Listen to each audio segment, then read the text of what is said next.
Hey everyone, if you love combat sports such as MMA, Kyokushin karate, judo, BJJ, which is Brazilian jiu-jitsu, and ice hockey, because it's the show that's 80% combat sports and 20% everything else, make sure to hit the like, share, subscribe button to the Drew Sperian Show, available on all platforms such as YouTube and all audio platforms. Just want to say thanks to a few supporters: one Kyokushin karate Boucherville, Karate Joanne Fournier, Marshall Way blog, Moments Management, and lastly, Kyokushin Shuffle. And with that, today's guest, wow, I've been wanting to have this one on for a while. So a lot of people know me as being the podcast for fighting and combat sports, but a lot of people don't know that before I got into martial arts, I was the biggest aficionado for hockey. I'm like Rain Man for hockey.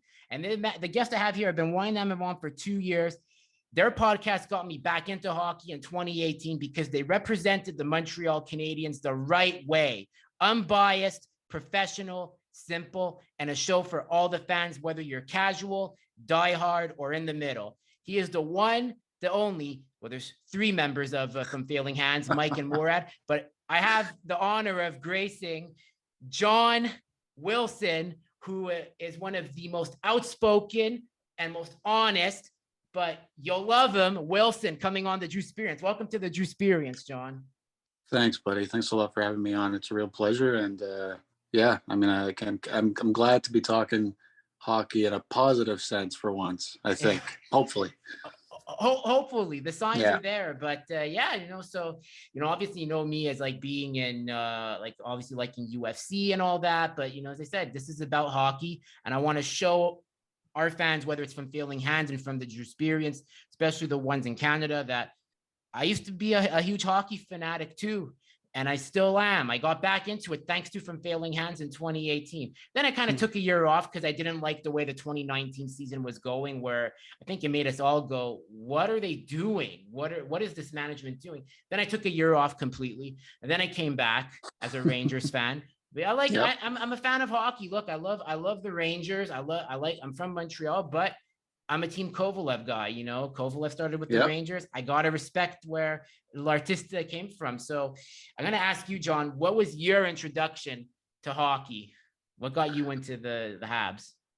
Well, it's funny. I mean, I was born and raised in Montreal, but for the longest time, I wasn't a hockey fan. My father was Scottish and my mother is Italian. So I grew up on a healthy diet of soccer. And that was my passion when it comes to sports, and then I met my wife, and she is a huge Habs fan, and we just started watching games, going to games. And, I think the Habs at one point around that time, it was that run that they made where they made it to the conference final, and then Carey Price got injured. And that was it. I got the bug, that's what kind of drew me in. And then I feel like they were eliminated in fairly heartbreaking fashion when you think about it. I mean, losing Carey Price at his peak like that was pretty gut wrenching. And then all I could think about was next season. Like, I want the next season to start. And then, a few years later, the timeline, I mean, is completely messed up at this point. But yeah, I guess a couple of years later, Mike reached out to me on Twitter, and we started talking, and I joined him on his podcast as a guest, and then he asked if I wanted to join him full time, and the rest is history, and then Mo joined us. Mo was a guy who actually I was already friends with. We had worked together years before, and then he moved on to another position, but of course we were still close, and he was just so excited about the podcast, and then one thing led to another. He went from a listener to a silent producer to a full-fledged third co-host. So, and that's where things sort of, that's the path, that's the short version of it. We've taken a little bit of a break recently, only because poor Mike, his entire computer system just went down. It's just, he has to replace it. And then, the stuff is expensive. So, I think he's gonna do it, and we're gonna record as soon as we can. But can't wait. It kind of coincided with a terrible end of the season, and a pretty quiet off season up until recently. So it's sort of worked for us, but we're desperate to record again. So hopefully soon. And I'm very excited about it, because you guys really deliver what Montreal Canadiens news should be. It's not like I don't read the Gazette anymore because I feel since Red Fisher passed away, the quality has just gone downhill. Like, and I remember, I don't like talking bad about journalists, but I'm just gonna say this. Like, it's like when I read guys like Stu Cowan, Abram Basu, No. they're good, but there's like this bias to them that I just feel that they're not professional. And there was a time where Stu Cowan was really going after poor Arturi Lekkinen, and Mike actually like reached out and said, who are you? Like, you're a journalist. You're supposed to be like, why are you picking on this guy? And typical Stu Cowan, you don't agree with him, he's going to block you. And That's it right. just shows how immature he is. I don't care what people think when they watch this. People can come at me and say, oh, you're trashing Stu. I've known people who said, Stu, if he's nice, if you agree with him, but if you're a journalist, you got to take the other side. Like, look at Brian Wilde. I love Brian Wilde. And Brian Wilde has his views, but Brian Wilde is the nicest guy that will go out of his way, and he'll hear you even if you have like a different view. He won't block you. So I just want to say shout out to Mike for calling out the problem with the Montreal media here. You guys are like no holds barred. Yeah, I mean, I think Stu Cowan blocked me years ago. I got into it with him, as many do, and just like you said, he blocks. Brian Wilde and I have an interesting relationship. We haven't talked in a while, but we used to DM with each other quite a bit. And then he bizarrely took exception to something I tweeted, which had nothing to do with him. He thought it did. And then he blocked me, and then he unblocked me. It was a whole ridiculous thing. Listen, here's the thing. There was a time when the Montreal media needed to be exposed. Okay. And that's because I think they hated the fact that Marc Bergevin rehired Michel Therrien. Yeah. Okay. That's where the problems really began. They just couldn't stomach that. Michel Therrien was not, everyone's cup of tea. I happen to really like Michel Therrien. In fact, when I think about when you look at the statistics, I mean, have we had a better coach? Maybe, hopefully, fingers crossed with Martin St. Louis, but have we had a better coach since Michel Therrien? No, we haven't. Claude Julien was an unmitigated disaster. Ducharme was an even bigger disaster, complete disaster. Michel Therrien got the best out of guys. You look at the statistics, you look at the data. PK Subban had his best year under Michel Therrien. Galchenyuk had his best year under Michel Therrien. And then there's a third player I just can't remember at the top of my head at the moment. But he got the best. And Desharnais, Patch and Desharnais. That's right. Now, he got the best out of those players, and I would say got the best out of a team or teams that were far less talented and skilled than what Claude Julien had to work with and Dominic Ducharme had to work with. Now, I'm not gonna rehash that that was years ago. But the point is, I don't think the Montreal media appreciated the fact that Michel Therrien was back, and then they started to gang up on Marc Bergevin after he traded PK Subban. And the problem was that for me, they were not separating their emotions from their journalistic objective integrity. They weren't doing it properly. I mean, some of them were, but some of them weren't. And so there was a time, I think, to call that out. Now, it's just a completely different landscape. Marc Bergevin is gone, right? He's finally gone. There's nothing to that old guard, Michel Therrien, long gone. Trevor Timmins gone. It's a brand new. I met Trevor Timmins, by the way, and this is crazy.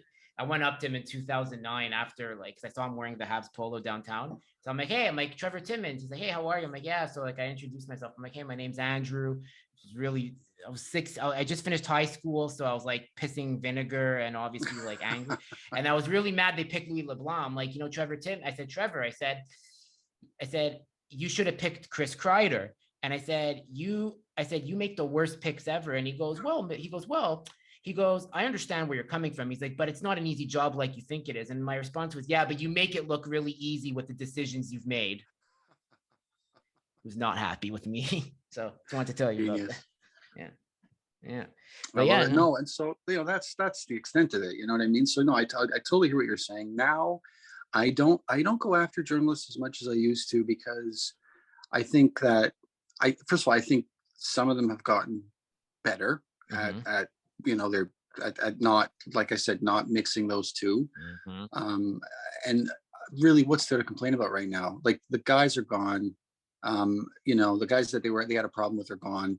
It's a brand new management team, and I think for the most part, they're sort of keeping their dogs in the cage. You know what I mean? Like, they're not unleashing anything that's too unforgiving, because there's no point. This management team has not had much time to rebuild yet. So what's there to complain about? You know what I mean? So I think we're in this sort of lull period where everyone is sort of either really calm and objective, or maybe somewhat excited about what the future holds.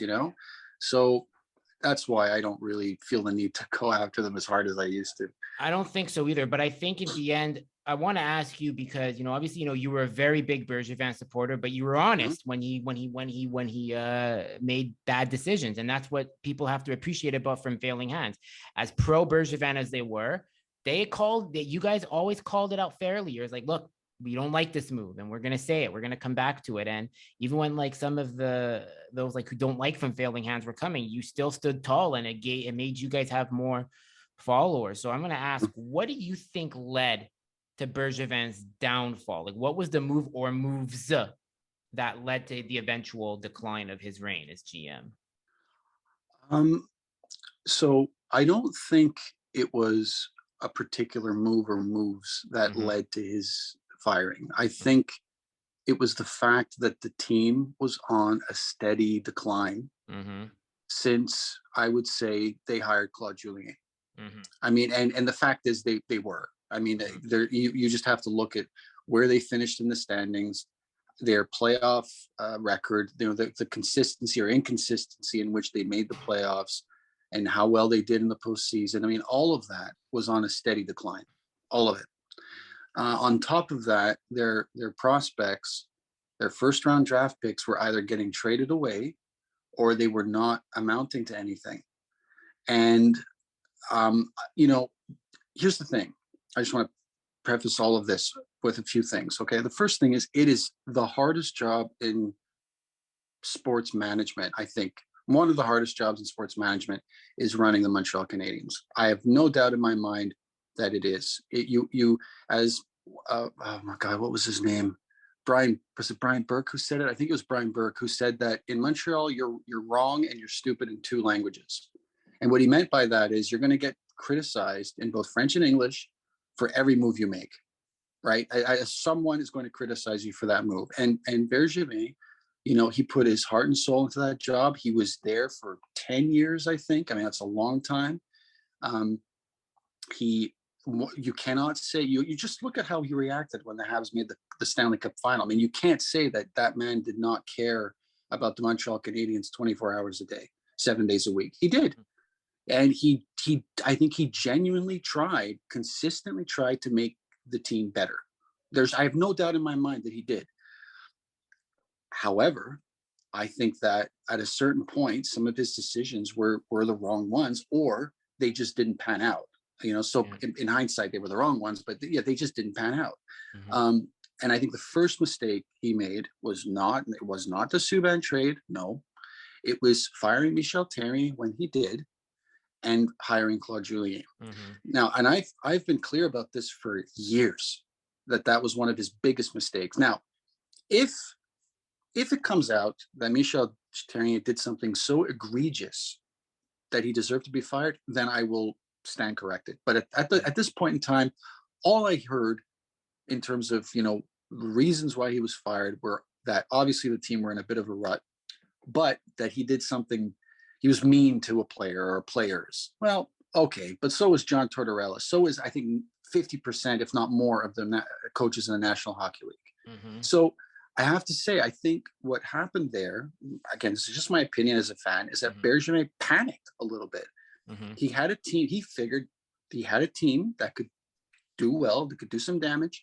We were in first place in our division, and all of a sudden we were in a bit of a rut. We had lost 8 games in a row or something like that.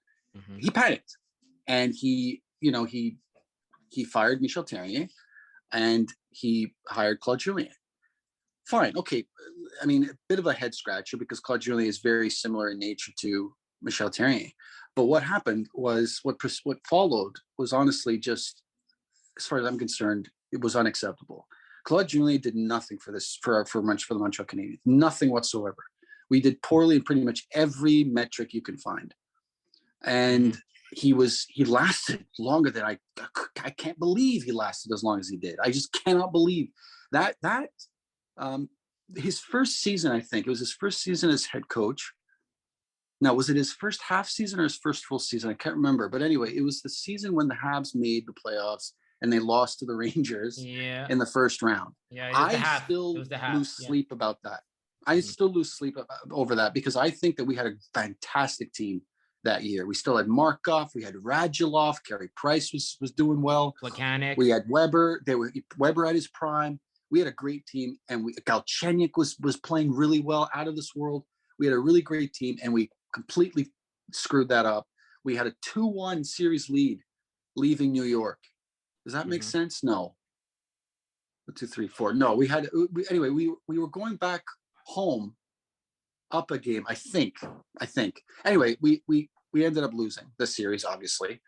And it's just a complete waste. And the Habs weren't anywhere near that level. Yes, of course, the COVID thing where we beat the Penguins in the play-in, but then we lost to the Philadelphia, Flyers. Okay, so what was that? And don't forget, that was a terrible season for us. It was. And things just got worse. And then, so then he fires Claude Julien and hires Dominic Ducharme, which, listen, I mean, at the time, maybe that made sense. Maybe they were grooming him to be the head coach. Fine. I still find it bizarre that he fired Claude Julien and Kirk Muller, but kept the other two guys. I did not understand the logic there. And people, I don't think people were giving that enough attention. They kept acting like Ducharme was this new kid on the block. Well, no, he had been behind the bench for a year and a half, at least, if not more, with Claude Julien. What are you talking about? He wasn't some new guy. He was there the whole time. He was brought in to accommodate Jonathan Drouin because apparently he understood Drouin's mentality. And it's like, but Andrew, if that's the case, then that's another huge mistake, because don't get me started on Jonathan Drouin. That was a colossal failure of an experiment. You got rid of Sergachev for this. So anyway, just to summarize, I think what happened was the Habs were on a steady decline. Their prospects were not panning out. And I will say, though, for me, when I really started to question Marc Bergevin was when he fired Stéphane Waite.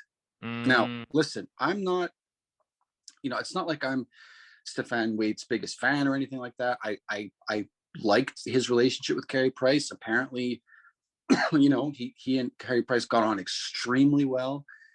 What I found odd was that I think it was like a week or two after he had fired Dominic Ducharme, Claude Julien and Kirk Muller, he fires Stéphane Waite. And I'm thinking, why didn't you fire him 2 weeks ago? Yeah. What could have conceivably gone through your head? What could have conceivably changed in that week or 2 week period where you fire him mid-game?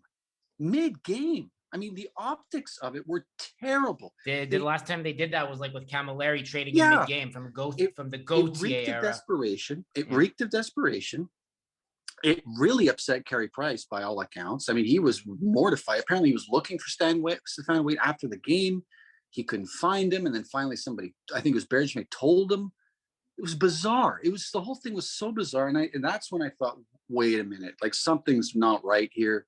And then whether you choose to believe him or not, I believe Stéphane Waite when he said what I'm about to repeat, which was that apparently Bergevin said to him, "I have to fire you because if I can't kickstart Carey Price, I'll be next."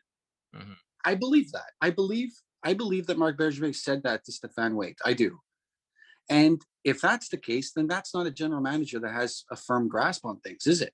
No. I mean, that's like, like I said, he's flailing in the dark. He's just throwing everything against the wall to see what sticks. And again, I can understand that to a point, but the fact remains that I think that was a sign that things were coming to an end. I wasn't surprised when he eventually was fired. I think he had his chance. And like I said, it's just, you cannot tell me with a straight face that this team was headed in the right direction. They weren't. They were on a steady decline. And that's just the way, that's the way I see it. Exactly. I totally agree. John, I'm just going to I'm just gonna take my camera off because like Zoom is saying that I'm just trying to. It says I have to upgrade here. I know I'm so sorry about this because No, normally, so it's like I'm just trying to figure it out right now to get it to like get this done here. But no, but I totally agree. Like we'll keep going here as we can sure. here. I hate Zoom, by the way, sometimes. Don't worry about it, man. Yeah. Yeah. And if we have to restart, we'll restart. Don't Sure. worry. It's, but no, I totally agree that this was really poorly managed. And it was honestly, it was a shit show. It reminded me of the Rajon Uhl era to a degree, where Rajon Uhl was here and then trading away like stars like Patrick Waugh, like for nothing. And then Pierre Turgeon. And it's like, what are you doing? Like, what is going on here? So like, I don't know if that's how you felt, but I was like, mortified. The bad moves were starting to add up. You know what I mean? It didn't help from an optics perspective. It did not help that Jonathan Drouin was not playing well or not playing at all. And Sergachev was over there winning Stanley Cups. That certainly wasn't helping. It didn't help that, Carey Price, who Bergevin and Jeff Molson, he's got to eat a bit of criticism here too, gave this guy $10.5 million at 8+ years or whatever it was, and all of a sudden he's not playing because of injury or God knows what else. Things were adding up. And I think the other thing for me, losing Kotkaniemi for almost nothing was infuriating. It was absolutely infuriating. It's bad enough that you passed on Brady Tkachuk, but to essentially lose Kotkaniemi for nothing, I found, again, just a bridge too far. You know what I mean? Like that cannot be your track record with your draft picks. It can't happen. And I think Jeff Molson alluded to that in his press conference post, firing of Bergevin and Timmins. Like he said, among other things, that like our record in terms of in the draft and our development has been atrocious. And so, like I said, things were starting to add up. And listen, I'm not going to take anything away from that Stanley Cup run. That was exhilarating. That was impressive. I mean, we beat really good teams, and you can't take anything away from that performance. Well, I should say performances. I mean, to come back and beat the Leafs the way they did and sweep the Jets and then beat Vegas. I mean, come on. You know what I mean? Like that, you got to give credit where it's due. However, you cannot tell me, again, you cannot convince me that performance, that run was always in the making, that the Habs were somehow on a trajectory, on an upward trajectory towards the Cup final. They were not. They were not. They had another terrible season. Below 500. They barely made it into the playoffs. And then they were this close. If it had been anyone other than the Leafs that were up 3-1, we would have lost in the first round. I agree. If it was Connor McDavid's Oilers, it would have swept. They would have swept Montreal. And the other thing too that I didn't like about this the Bergevin era, like I'm gonna give Bergevin, if I give a letter grade for his tenure here, with the good and the bad, I give him a B. I'm gonna be honest, a B. But if it'll go to a B plus if Logan Mailloux pans out as supposedly like a steal, because and he's changed his act, which I'm sure he has. But I mean, they had this philosophy of just bringing in stay-at-home defensemen. That was the model for the 2009, 2010, 2011 season. This is 2020, 2021. Like teams are building with like the Victor Hedmans, the Cale Makars, with the Moritz Seiders, Adam Fox. It's like, and you're just throwing in like these Chirots and what was the reasoning behind putting in all these slow moving defensemen? Well, Mo, I don't want to speak for him, but Mo or Mike, both of them, I think, made a really good case for why, Bergevin and company would draft these players and bring them in, is because Bergevin was exactly that type of player. So I guess they thought there was a familiarity there. So maybe that's one theory. That's certainly one that I've come to accept over the years. But you know, I gotta say though, even that draft pick, the Logan Mailloux, that was just like, what are you thinking doing that? Like the kid renounced. Why? Yeah, I know technically he couldn't do it, or there was some debate about whether he could actually renounce, you know, the draft. But well, I just honestly, that was another just completely unnecessary, needless, chaotic decision that the Habs brought on themselves. And like I said, it was just more evidence that things were just not running very smoothly with that management team. And like I said, the writing for me was on the wall. And yeah, I caught a lot of flack. And the thing is, I was a Bergevin fan because at the time there was reason to be a fan, you know, especially during the Terrier years, you know. And you know, there were flashes post Terrier for sure. Listen, the problem, Bergevin's best, I think, his best asset, or his best skill is his trading ability. Mm-hmm. And but again, the problem with that is that I think he tried to trade his way out of every single problem. Mm-hmm.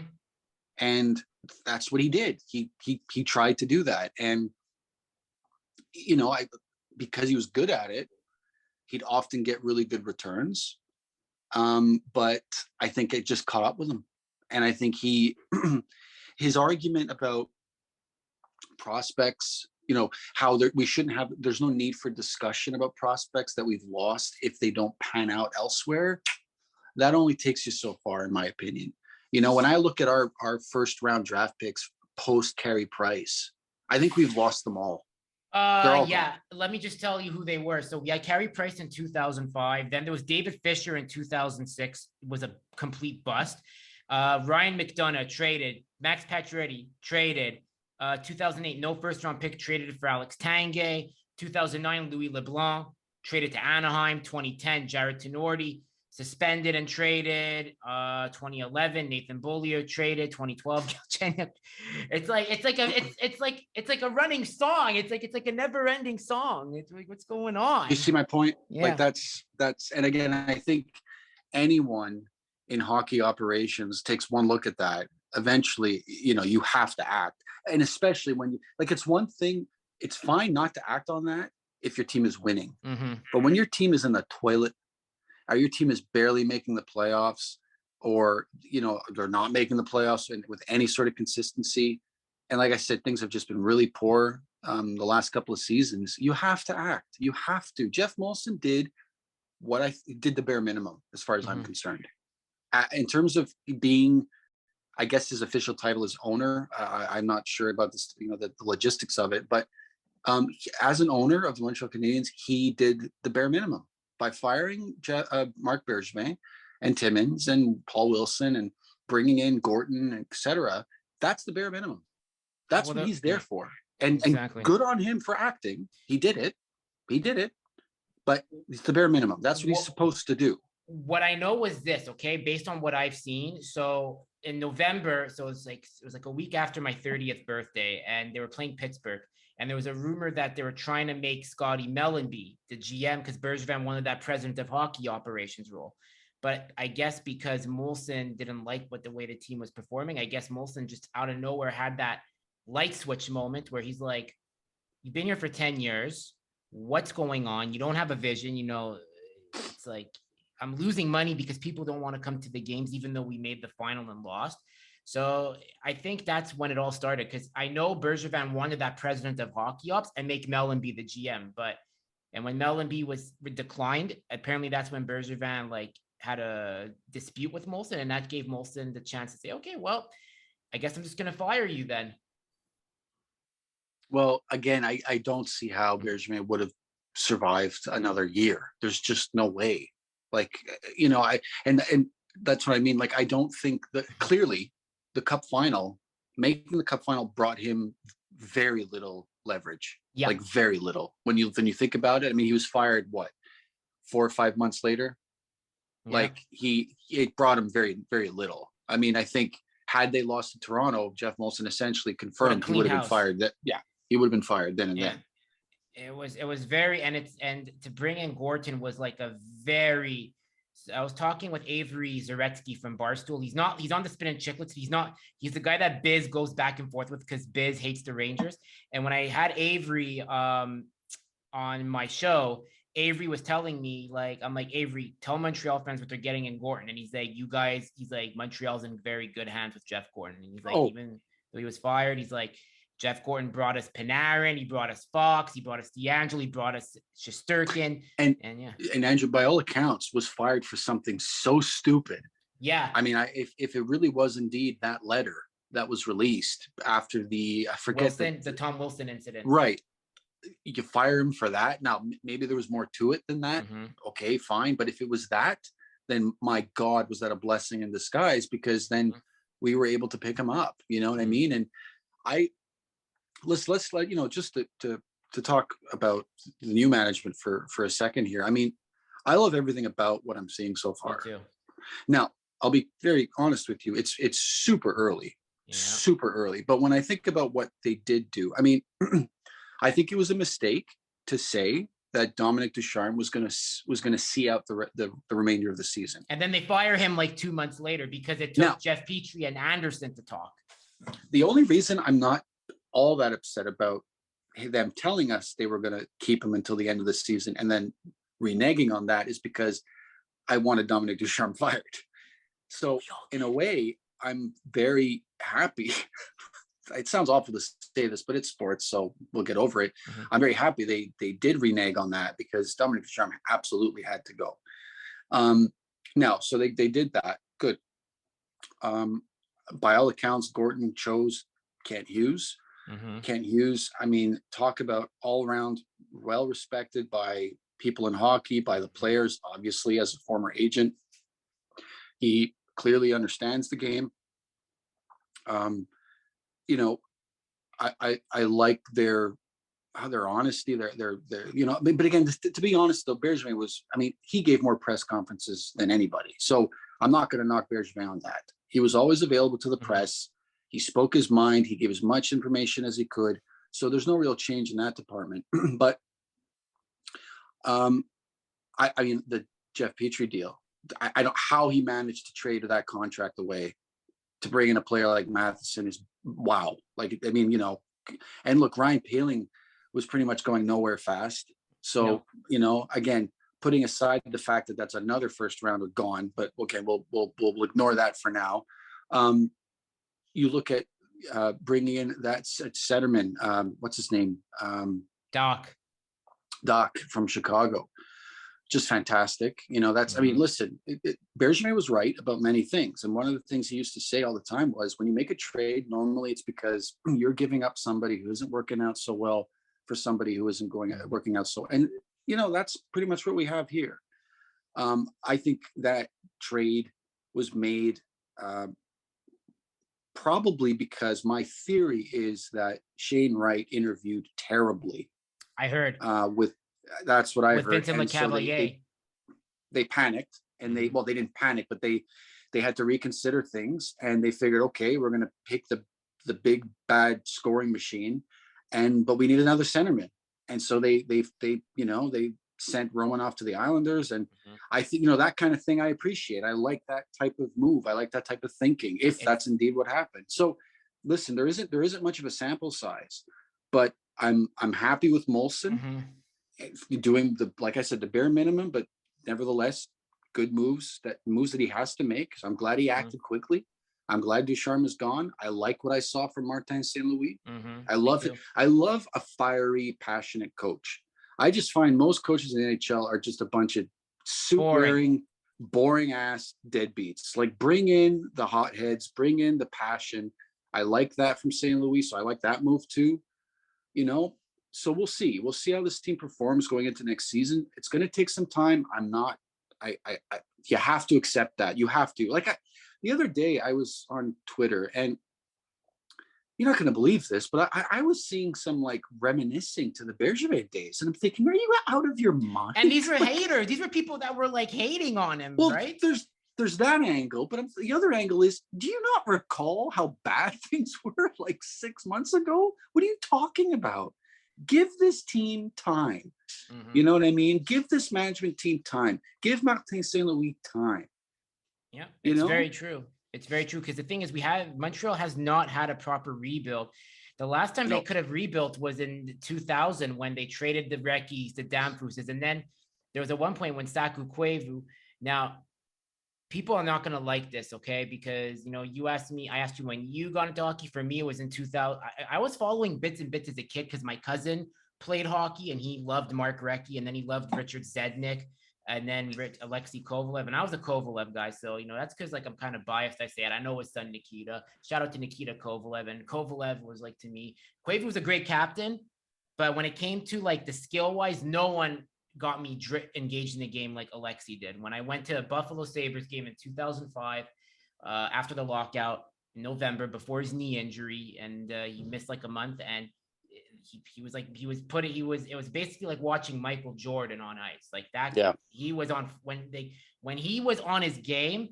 He was on his game. And then you had Kirk Muller that was brought in. And I have a theory, okay? So this is what I think about Kovalev. We all know the down year he had because of the Guy Carbonneau controversy. So, I mean, I can't confirm or deny this, but there was that meeting that apparently Bob Gainey had with Kovalev in the old port. I think it went something like this. Bob told Alex, you play your game, I'll manage Carbonneau, because I know you and him don't get along. Kirk Muller will be there to like keep you guys separate, because Alex is a thoroughbred. You don't tame a thoroughbred. You let you let him play. And that's where I loved the Habs at that point. Like I had I have like all of Alexei Kovalev's cards. I had his Canadiens jersey. I'm a fan of him either way. Like, even though he's retired, like, you know, and I would love to see him come back to the Habs in a degree, but it's just sad that, you know, they didn't re-sign him as captain because he wanted to stay here. Saku wanted to leave. Saku was ready to go. Alex wanted to stay, even for a rebuild in 2009. So that says something about the man he is to want to stay in this kind of city. Sure. Yeah, absolutely. No, listen, I mean, this team has been so poorly managed for far too long. I mean, listen, Bob Gainey, I mean, I met him once. It's a funny story, actually, but I met him at a hockey game once, and with my brother, and just the nicest guy in the world, you know, and he's been through some very tough times. I think it's well publicized, but you know, you ask yourself, like, was he the right man for the job? You know, I don't know. I don't think so, you know, in hindsight. It was Andre Savard before him, because it was Réjean Houle, then Andre Savard. And Andre Savard did stop the bleeding, which a lot of people don't know. Andre Savard had to fix all of Réjean Houle's errors on the fly. And he did that by trading Zubris and Linden for Richard Zednik, first round pick Jan Bulis, which is by far, I think of our generation, one of the best moves. And then Koivu gets cancer, comes back, they're about to build something, and then Gainey just came back. So yeah, that's what happened. And then, you know, like I said, with Bergevin, I mean, I think that he had something good going with Michel Therrien 2.0, and he panicked. Like I said, he panicked, and he fired him at the wrong time. And bringing in somebody like Claude Julien was just a complete misfire, completely misjudged that one. And it kept him for far too long. I mean, just bizarre how much time he got. Maybe it was his salary. I have no idea, but he refused to fire him. I mean, they lost, what was it, 2 8-game losing streaks in the same season? Yeah. How do you survive that as a coach? How? Montreal. There's well, no, because Therrien was fired for less. Yeah. You know, Therrien had gone through something, I think one of those, and he was fired in first place. And I'm thinking, so bizarre. You know, hiring Dominic Ducharme, maybe he was hoping that would luck out. It didn't. He had nothing to do with that cup run. I will take that to my grave. He had absolutely nothing to do with that cup run. It was the players that ran it. That's right. And I think what happened after proved it. And so, you know, now, like you say, Andrew, I think now, hopefully, we have the pieces in place for this team to take their time, hire the right people. I mean, how does that mean, right people? You know, you only know years later, but by all accounts, the people they have are more than well respected and in the game. And so I'm cautiously optimistic. Me too. Listen, it can't get any worse. No. Jesus, finished dead last, first overall pick. How much worse can it get? The other problem too, they had Bergevin had this idea, like they finished dead last, they draft Galchenyuk, and then they fill in holes to like make the playoffs, and then they do it with Kotkaniemi, and it backfired. And now it's like you're looking at it, they draft Slavkovsky, and it seems like they're preaching patience here, which is the first time like everyone seems okay with a rebuild, like no matter what, like this, because we have to stop with this. Oh well, back in my day, like I get it, the tradition, you got to keep it.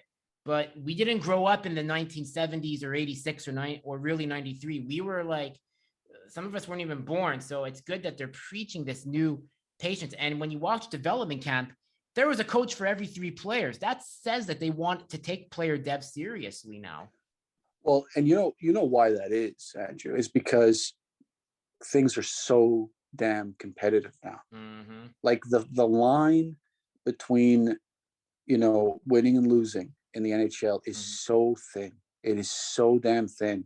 Any given night, your team can win or lose, with a few exceptions. Maybe teams like Tampa, New York, eventually, in another year or two. Like there are certain teams where when I see that they're playing, there are very few of them where I think, okay, I expect them to win every night. There are like a handful of teams. Washington used to be a team like that. Like there are a handful of teams where if I see that they're playing, I'll go, okay, I don't care who they're playing. They're going to win. Colorado, like there's another one. You could put them in the list. If whenever they're playing next season, every game they play, I expect them to win.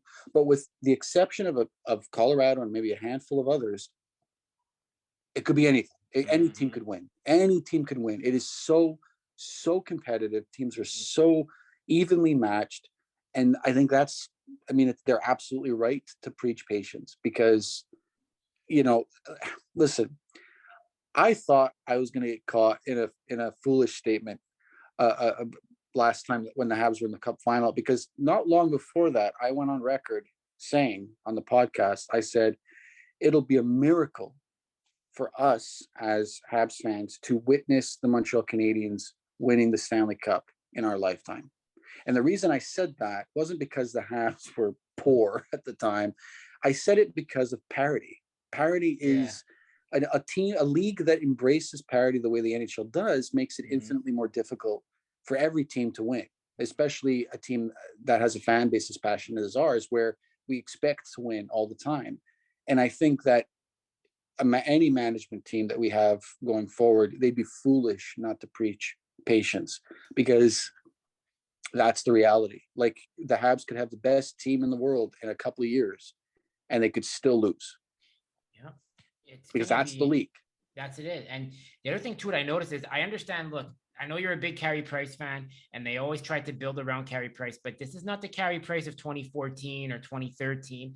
It's an aged Carey Price that has like some very big injuries. Unless I could not agree with you more. I've completely Carey Price needs to go one way or another. I think there's a theory. It's a conspiracy theory. I'm gonna put my tin hat on here because sure. Conspiracy theory is a bad word nowadays. We're not going to get into politics. Not the show's about. I think. Remember when he said he was going to waive his no trade clause to move to Seattle? I think there was a secret agreement in place that Carey would, before the injury happened, where Carey said, "Look, I got you guys to the final. I did what I could. Angela wants to move elsewhere. Angela wants to get out because of the COVID rules." So I think there was a secret agreement that they understood that this was it. But then the injury happened, and he went into the support program because of past issues, and that derailed everything. Yeah, I think you might be onto something. I think there was more to that than what they led us to believe. I think that there was a good chance at a certain point in that time period when all of that was going down. I think there was a good chance that Carey Price was going to leave and go to Seattle. I really do. And I think you're absolutely right. I think that after they did their due diligence, and after maybe they caught wind of a few things like the actual state of his knee and maybe a few other things, they thought, we cannot take this risk. Sorry. And they moved on. And listen, absolutely. I am a big Carey Price fan. I was for a long time, but now the situation is just becoming untenable. like we cannot go through this every season where there is this much uncertainty about no professional sports team whose most valuable player, someone like Carey Price, especially in a league that embraces parity and that has a salary cap, you absolutely cannot go through this type of uncertainty with a player that's making that much money in the cap world. You can't function. I mean, Kent Hughes has essentially acknowledged that fact every time he's asked about Carey Price. He basically says, well, until I have a firm update, what do you want me to do? There's nothing I can do. He's handcuffed. And not only he's that, right. Yeah. And you don't build out from the net out. There used to be the philosophy you build from the net out, but now Colorado That's what just Mike proved, has said many times. Yeah, and now Colorado just proved you don't need an elite goalie. You need a good goalie, not an elite one. You need a good center like a McKinnon and a great D-man like a McCarr. Or in Tampa, Stamkos and Hedman. So now in Montreal, that's what you need. I like Mike. I agree with him a lot on stuff, but I'm a firm. When I built my ball hockey teams, I know it's not ice hockey and it's not pro sports, but when I built my ball hockey teams, I always built with the centers and the defensemen. I always wanted a puck-moving defenseman and a great center, and then everything fills out on its own. You're absolutely right, and I think the Carey Price story is a great one, but it's also it should serve as a warning to future managers that you cannot build your team around emotion. No, which is exactly what I think happened with Carey Price. The fans fell in love with him. There were a lot of good stories surrounding, like the fact that he decided to stay with the Habs after the whole Halak thing, how he came back from injury after that Chris Kreider incident. Like there's a lot of good story, breaking all those records, you name it. But I think, listen, Carey Price is one of those situations that I do not blame on Bergevin all that much. Me neither. I think it's more of a Molson move that happened. 100%. And I think Jeff Molson intervened, and he did so based on emotion.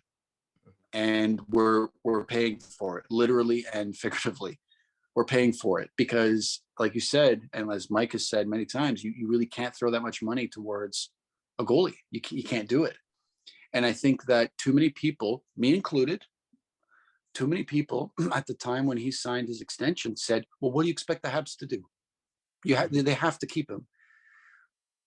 And, I don't know. I don't know if that's true. I don't know if that's true anymore. And they're absolutely right. And I think the fact that they held on to him, first of all, they used up a high draft pick on him. They held on to him for a long time. They paid him a lot of money.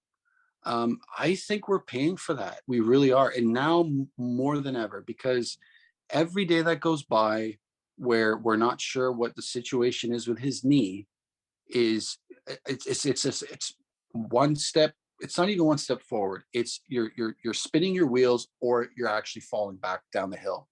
That's what's happening with the Carey Price situation, because as long as we don't know what's happening with him, we can't make other arrangements. No. And look what happened last year. You think what we have, but like in the reserve, is any good? Montembeault was atrocious. I mean, he had a couple of good games. Okay, but St. Louis came in. What's his name? Jake Allen, not as steady as I would have liked. And Caden Primo I like the kid. He has flashes, but he's not ready to take on the mantle. So what the hell are they going to do? I mean, now, like, what I would do is I would draft another goalie, but in the second or third round at least, and just take their time. Like, look at what Yzerman's doing in Detroit. Look at the Yzer plan. Go and get one. Just get any goalie that's available. That's just go get anybody. Pay them $2 or $3 million.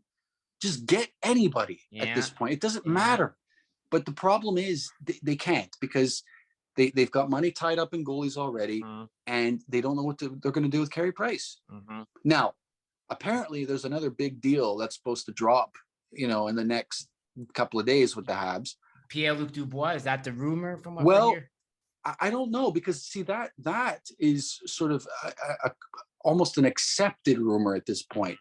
There's I forget his name. I think his name is Incarcerated Bob or something. He's on Twitter. He he's absolutely connected. I will not let anyone say otherwise. He is. And he has claimed that there's a big move that's about to drop with the Habs. I mean, it could be Dubois, or maybe it involves Carey Price. Who the hell knows? I don't know. But we'll see. Keep our eyes peeled for that. But the only the Carey Price untouchable situation troubles me. It does. But the only untouchables on the team are basically Cole Caulfield and Nick Suzuki, it seems. And that's as it should be, frankly. Yeah. Because I know they want Suzuki, Winnipeg, and apparently Dubois. I like Dubois. The talent is there, but the fact that he's going on his third team in like 5 years and he's trying to force a trade. Let me tell you something. If Suzuki and or Caulfield are involved in a trade for Dubois, I will be furious. Same here. Furious. Same here. I will lose a lot of faith in this management if that's what happens. I don't think it will. In fact, I'm 99.9% sure it won't happen. But I'm just saying, for the record, if it happens, then I'll be flipping. There'll be fury. Yeah. And it's like, because I'm sure Dubois is talented, but even Tony Marinaro said, he's like, I don't agree with Tony all the time, but Tony said, there's something there that like he's forcing a trade onto Montreal. And it's like, and he doesn't get that right because he's an RFA. Now, if he's nobody wants to play in Winnipeg. No. Like, this isn't rocket science. Of course I understand why he's trying to get out. Of course I understand. But you're absolutely right. I mean, there's uncertainty surrounding him, and that's why I don't mind if the Habs are interested and he's interested, and they can make a deal with Winnipeg that won't set us back.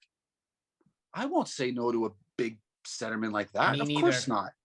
But I absolutely do not want to see Cole Caulfield and Nick Suzuki getting shipped out. That would be absurd. That's your nucleus moving forward. And then on defense, you have Caden Gooley, Justin Barron coming up, Norlinder, Jordan Harris. Laval's going to be stacked with defense next year. Like, I'm excited. And listen, Laval did well, at the end of last season. They did well. I mean, it's great. Good for them. I'd like you said, rather that these players develop and eventually end up playing for the Habs. And that's all I really care about at the end of the day. But no, absolutely. Listen, I'm under no illusions. The Habs are not going to be good next season. No. If they finish to get the second pick to the sixth pick, I'm happy. Okay. I'm happy. Second to six. That's where you heard it. Second to six. That's my expectation in the draft. Please just finish 14th or 13th. Please, again, please. It's gonna. We have to be patient, right? Yeah. We absolutely have to be patient. I don't believe that teams tank on purpose.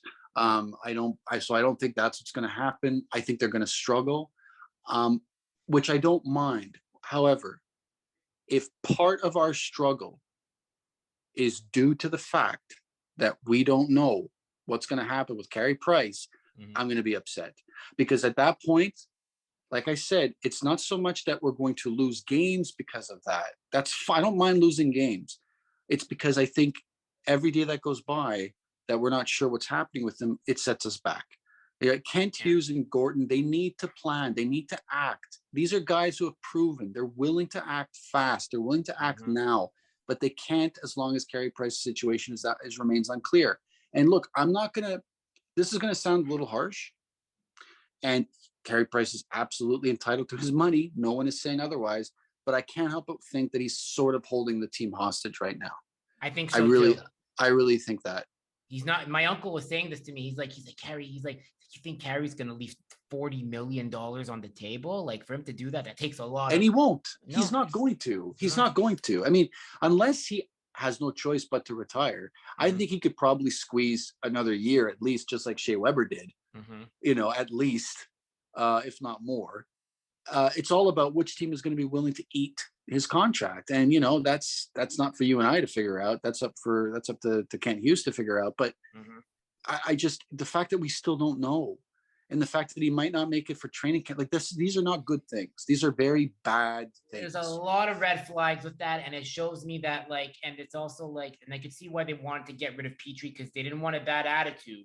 They did not want that attitude in the locker room. And now, there's a concern with Anderson. They want to move Anderson apparently, but I mean, I don't want to move Anderson. He's he's a power forward. So it's it all depends. Always depends on what you're going to get back. Anderson didn't impress me last season. Having said that, Nobody did, No one except did. for Cole Caulfield after Ducharme was fired. Mm-hmm. You know what I mean? Like very few players impressed me last season. So again, how much do you take what happened last season into account? You know, do you kind of ignore 90% of it because of all the garbage? I mean, who knows, right? Like you said, Anderson, there's a lot to like about him. You know, he's fast, he's powerful. Doesn't score as much as I'd like, but when you consider again, brilliant trading by Bergevin. When you think about it, think about it, how we got to Anderson. Like I said, the man knew how to trade his way out of a problem. There's no question. But again, that just wore thin. And listen, I'm willing to see just about anybody traded at this point. I really don't care, because let me tell you something. As a Habs fan, I don't mind having bad seasons. Like, okay, hold on. Before I say my next point, I hate this principle in hockey and in basketball too, I think. Or maybe is it basketball, NFL, hockey? I'm not sure. Any league that has the draft system where the team that struggles and does poorly gets a higher draft, I think that's absurd. Like, I absolutely hate that. I hate this enforced parity. I do. Having said that, it is what it is. Like, there's nothing we can do about it. The teams that do poorly get better draft picks. That's just the way it is. So, I'm willing to accept a bad season if we're going to, get the first overall draft pick. But if anybody thinks that we're likely going to get the first overall draft pick next year, you're dreaming. Lightning does not strike twice in the same spot. You're dreaming. So don't start with that. And the other thing is, I don't know about you, but I'm sick of seeing my favorite team in the toilet. Like, I'm just sick. I don't mind seeing them there if I know that there's something better on its way. Yeah. And that's where I think we're headed with the Habs going into this season. I think they're going to struggle. I think there's going to be some tough games, some tough nights, but I don't mind it so much because I like the head coach they've got. I like the management team.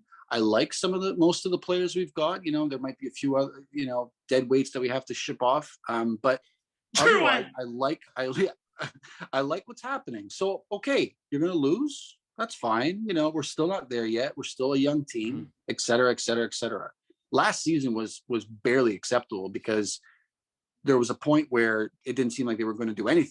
And then Jeff Molson stepped in, and then Jeff Gorton and Hughes eventually stepped in to take Ducharme out of the equation. Like, that's what I like to see. I like to see them acting. So I don't mind if the team is like last season at the end of it, when St. Louis was there, like, and we were losing at the end. I didn't care. I didn't care whatsoever. Cole Caulfield was scoring. Nick Suzuki was scoring. I didn't mind. It's like, it's okay. It's okay. We're losing. Yes, of course we're going to struggle right now, but there's a plan, blah, blah, blah. And I think that's what we have in store. Yeah, because Carey Price is like the equation. But I mean, look, there's other teams that I like too. I mean, I love watching Montreal. I like how you guys really, by the way, I just want to give a huge shout out, because do you remember when I first tweeted you and I said, like, hey, you guys got me back into hockey? Like, yeah. I stopped following hockey after the Weber-Subban trade. I was the one that said to John, like, it's because of you guys I got back into watching the Habs again and only listening to you guys. I want you to know that, because I appreciate it, man. And with that, you guys also were kind of a motivator for me to start my own podcast. There was the first one I did that was audio. We don't talk about that one. It's buried 6 feet under, like an episode in The Sopranos. And then I came out with the Drew Spirits, and it was like really weird because you guys were doing audio only, but then I saw YouTube, and then it's like I have to put a face to the voice, and it was martial arts based. And I think that was a great idea. Like we've talked about doing video, but it's just, it doesn't always work out. It's not always super easy. Yeah. So you've really, like, I mean, hats off to you, my friend. You're one of the hardest working guys I know, period. Not just in the podcast world, period. And you're an inspiration, honestly. You should know that. And apart from the fact that you and I have, some sadness in common, which, we talked about before we joined the show. I mean, there's that. But also, I'm really impressed with what you've done. And I thank you for the compliment. I appreciate it. I love it. Like, and I miss you guys. Like, I really try to tell people, guys, listen to From Failing Hands. Like, I will go to bat for you guys any day of the week. Like, thanks, buddy. And even David Stein, like, you know, like you were talking before. David was like, I was talking, like before, like I said, I said to him, I have a big one coming on. He's like, oh yeah, who? I'm like, John From Failing Hands. He's like, no way. And I was like, he's like, I got to reach out to John. It's like, cause like John's kind of like, it's been a while. Yeah, David's doing good, and he's so that's where, like, you know, like David was like really happy that I got you on. He's like, that's great. He's like, this is great for your show. And I said, I was pinching myself. I was like, I got John finally. We've been talking, and you know, it was just the timing never worked. But I'm honestly, John, like, I just want to say, you know, like, I'm really happy we could do this. Like, I was Me too, so buddy. pumped. Like, I got my show ready, like I'm always getting my show ready. I'm always trying to be punctual, but today, like, I didn't want to prepare questions like, so, you know, no, I wanted to shoot from the hip today. I wanted to show people that I love hockey. I mean, look, to make it clear, I like Montreal. But I like the Rangers too, because Nikita Kovalev got me back into the Rangers. And then people say, why not the Habs? Listen, this is what happens. So Nikita said this. It's like, he's like, you're half Iranian? Yeah. Okay, so you like Zibanejad? Yeah. You're Jewish, you like Adam Fox? Yeah. Okay. And you like Panarin? I love Panarin. Okay, so the Rangers are your team, I guess. I was like, what about... There's nothing wrong with that. Nothing wrong with the Rangers. I mean, listen, there are very few teams that I hate. I mean, I'm not tribal like that. Me neither. Obviously, I want my team to win, obviously. Yeah. I mean, the Leafs are kind of the exception. Like, I don't think anyone likes them, frankly. But Rangers, original six, love Madison Square Garden, you know, as an arena. You got to love Rangers fans. Like, they're intense. You know, like, what's not to like? I mean, I love Avery Zaretsky from Barcelona. Like, Avery gave me the best advice ever. He's like, listen, man, he's like, consistency and persistence. He's like, that's what's going to take you far in this game, man. He's like, you gotta be you. And like, the Rangers fans know their stuff. Like, they are very passionate. And here's the thing, right? Not only did the Rangers give us Gordon, right, in a way, indirectly. But here's the funny part. For anybody who wants to get, like I said, tribal about their rivalries and all of that, the guy, who I would say maybe 50% of our management team is a guy from Boston who is going to try and turn around the Montreal Canadiens. I mean, if that doesn't put things in perspective, it's a whole brand new world right now. And I love it. I mean, I love Gordon. I can't get enough of that guy. He just makes me laugh. I love his accent. I love his face. He's like, his facial expressions. My favorite moment has to be when they asked him when they were announcing Kent Hughes, and they asked him if they were friends. And Gordon said, you know, like, we're friendly. You know, he's not my best friend. You know, it's like he said, I didn't hire my best friend. And then he added, I wouldn't do that. I wouldn't, you haven't met my best friends. I would never, you know, do that to you. I would never hire one of my best friends to work for the Montreal Canadiens. And I just started laughing. I thought that was hilarious. It sounds like he's just a guy from the neighborhood, you know, who just worked his way up, but he's down to earth, and he's a bit of a wild card. And I don't know. I really like him. Me too. I'm trying not to get ahead of myself, because I really liked Marc Bergevin too, for this very similar reasons. But I will judge Gordon and Hughes accordingly. I just have to give him time. Same. And I like Detroit too, because I actually know, so funny story. So Joseph Valeno, who plays in Detroit, I played deck hockey with both of his cousins. And one of his other cousins works at the company I work for and got me the job there indirectly. So I'm kind of indebted forever, because like, it's a great company I work for. They were super supportive of me during my mom's valiant battle of stage 4 pancreatic. They accommodated me. So like, ever since then, it's kind of like out of appreciation. It's like Valeno, like, he's on Detroit. He's one of their good prospects. Sure. And I love Steve Yzerman. Like, Sergei Fedorov is my all-time favorite player. That's the one center I wish Kovalev got to play with. And I always bug Nikita for it. I was like, you know, like, I always send Nikita highlights of Sergei Fedorov.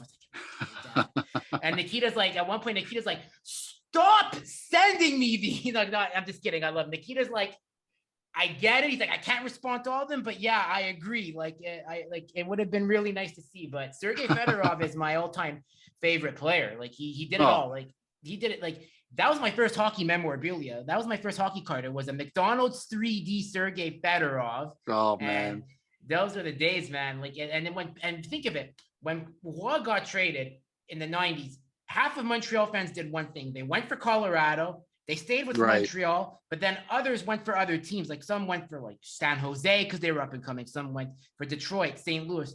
I like Detroit because my cousin liked Detroit. He loved Brendan Shanahan. I like Sergei Fedorov. I love Vladimir Konstantinov before his tragic limo accident. And that's why I modeled my game after, because like he just played the game. Like those two played the game the right way. And it's so I loved it. I love Yzerman too. Like, and he seems like Yzerman's like a funny GM. Like he's just so direct, and there's like the theory that he smokes up during the draft. He reminds me of Bergevin. He really does. Like he's of the same school, I think, like no bullshit, kind of shoots from the hip, funny, kind of goofy. Like I like it. I love it. Kent Hughes is a bit more of a straight shooter, but listen, he has an image to uphold, like I can tell, like, he clearly needs to convey a certain image to the players. They're kids, most of them, a lot of them, not most of them, a lot of them are their families. Like he's got to be a bit more, that's just my impression. Gordon can probably get away with being a bit more folksy. I wish he'd give more press conferences just so I can hear him talk a bit more. But no, I agree. I like Yzerman too. I mean, the bastard made Tampa a powerhouse. And this is the thing. And this is where people, I think, maybe this is a good point to wrap things up, but here's the thing. When I was going after Bergevin, some people got upset with me. And my point has always been, like, when I look at the Tampa Bays of the world, and a few years ago it was Washington, and New York Islanders had a couple of seasons where they were really good. New York Rangers. That's all I want for the Montreal Canadiens. There's nothing wrong with that. There's nothing wrong with wanting your GM or the president of hockey operations to be good, like good, smart hockey mind who's going to, turn the team around and make your team competitive. Like there's nothing wrong with wanting that, especially, and again, I don't mean to be elitist here, but especially if you're a Montreal Canadiens fan. For God's sake, we are the New York Yankees of hockey. Like we just are, you know what I mean? We're not playing like it now and haven't for years, but we are, like there's a certain panache, there's a certain integrity that we should have. And there's nothing wrong with it. There's really nothing wrong with it. I'm sick and tired of seeing the Tampa Bays of the world win cups when, like, why can't we do it? Like we should be able to do it too. And we should be able to at least compete. That's all I want. That's all I want for this team.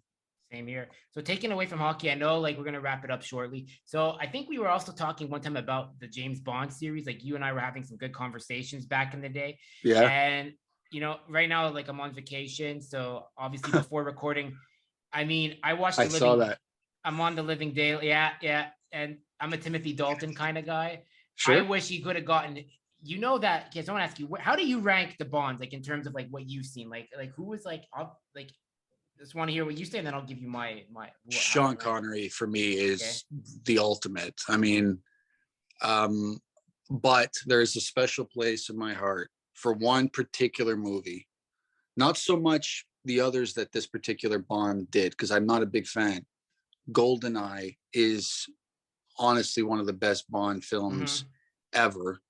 The video game that they made is one of the best video games to ever grace the planet. Yeah. The N64 GoldenEye game is just, I still want to play it. Like that'll never, a masterpiece. So I would say, I think Sean Connery, and then if I had to, that Pierce Brosnan, but only in GoldenEye. Yeah, I agree. Because I think honestly, Pierce Brosnan was what the fans wanted, but he got a bunch of crappy directors, and you can only go so far. But co-stars. But here's a theory. Here's something I tell you. So Timothy Dalton was supposed to do GoldenEye in 1993. So in the alternative universe, Property of a Lady was supposed to come out 3 days after my birthday in 1991 in November. Then 1993 GoldenEye, and in that one you would have had Dalton as Bond. Guess who would have been 006? It would have been Alan Rickman, the late Alan Rickman, which would have been Shakespearean. John Rye Davies from The Living Daylights returns as Pushkin. Catherine Zeta-Jones as Xenia, not Famke Janssen. But I'm going to be honest, I think Famke would have been better even in the Dalton version too, because she knew how to pull off the Russian. But yeah, Dalton, for me, it's Sean Connery, iconic. You can never go wrong with Sean. Number 2, I'd say, is Dalton, because he was pre-Craig and people weren't ready for it. And when you watch Dalton in interviews, he's very he's kind of like Connery, very nonchalant, kind of shy too, kind of very reserved. And he didn't really want James Bond. They wanted Pierce Brosnan at first, but Remington Steele kept him back. And then the tragedy of Pierce was that his first wife died before he could even be Bond, and she wanted that for him. But GoldenEye was his masterpiece. Daniel Craig, it was after his 3rd appearance I was sold on him, and now I don't know what they're gonna do next. I mean, I'm hoping it's an unknown British actor. No, you know what I want? I want Christopher Nolan to come in there, make a pitch. Listen, there are 2 actors who I absolutely adore right now. One of them is being directed by Christopher Nolan, and that's Cillian Murphy. Yes. And the other, who has also done a few Christopher Nolan movies, Tom Hardy. Yeah, those are my choices. The only problem with both those options is that they're both very short. Now, so is Daniel Craig. He's not the tallest guy. Maybe I have that wrong, but he's not the tallest guy in the world. But they are noticeably short. So they would have to really make them.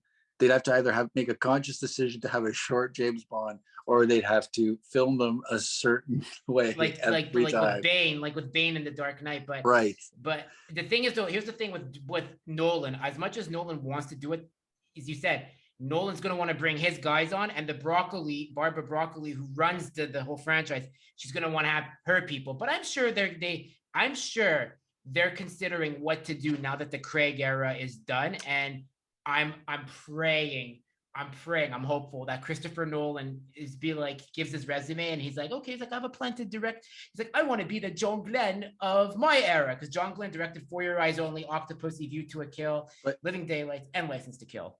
Is it confirmed that he's going to direct them or no? No, it's just a rumor right now. Apparently they're looking, because they really want to I think they want to.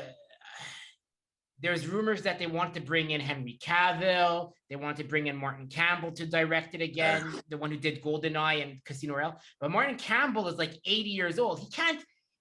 And he recently did a watch along of GoldenEye during the pandemic, and he's just he looks tired. It's like, don't let Martin retire. Bring in Christopher Nolan. Yes. Give the fans what they want. And Christopher Nolan has said, I'm bringing back the Dalton-like Bond. So he said that. He's like, that's my favorite Bond. So if they can bring in Christopher Nolan and Tom Hardy or Cillian Murphy, one of those two, either of them, I'll be happy with it. Me too.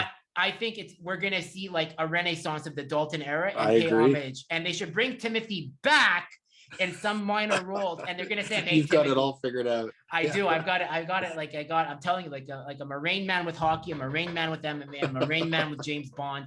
And when it comes to anime, I'm a Rain Man of Gundam. It's like the giant robot anime. I have my interest, John, but I'm very passionate about it. I love it. And yeah, man, no, obviously, it's getting late, but John, where can people connect with you guys and From Failing Hands? Because you guys will be back. I want everyone who loves hockey, guys, everyone who loves hockey, please, if you're looking for a change in the way the Montreal Canadiens are covered, unbiased, fair, passionate, and they look at both sides of every angle, make sure to subscribe to From Failing Hands. There's a lot of good Montreal Canadiens podcasts out there.